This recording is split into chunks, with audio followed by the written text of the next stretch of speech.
Welcome to RRR9 news. NTR జిల్లా జగ్గయ్యపేట నియోజకవర్గంలో కూలీలపై దూసుకు వెళ్లిన కారు తీవ్రంగా గాయపడిన బాధితులను పరామర్శించిన ఎమ్మెల్యే శ్రీరామ్ రాజగోపాల్ తాతయ్య. జగ్గయ్యపేట పట్టణంలో చెరువు బజారు అడ్డా వద్ద రోజువారీ కూలీ పని చేసుకునేవారు అడ్డాపై ఉండగా వేగంతో వచ్చిన కారు కూలీలపై దూసుకు వెళ్లడంతో 7గురికి తీవ్రంగా గాయాలు జరిగాయి. వారిని ప్రథమ చికిత్స నిమిత్తం జగ్గయ్యపేట ప్రభుత్వ ఆసుపత్రికి తరలించారు.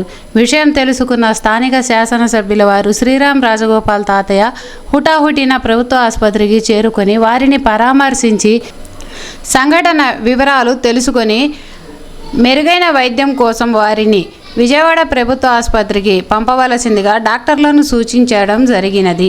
ప్రమాదం ఘటనపై పోలీసు వారితో మాట్లాడి వివరాలు తెలుసుకోవడం జరిగినది. గాయపడిన వారిలో ఓర్సు రామకృష్ణ, బత్తుల వెంకట గురువులు ఎక్కువగా ప్రమాదానికి గురి అయినట్లు తెలిపారు.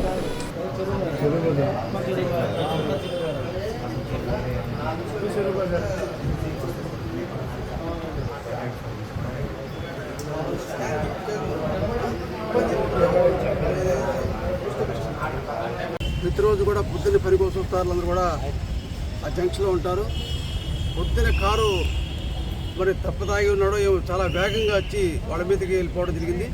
ఒక 6గురికి గాయాలని, 2కి తీవ్ర గాయాలని. చూస్తూనే ఉండండి RRR9 న్యూస్. మా ఛానల్ని లైక్ చేయండి, షేర్ చేయండి. మీ వార్తలను మాకు కింద స్క్రోల్ అవుతున్న నెంబర్లకు ఫార్వర్డ్ చేయగలరు.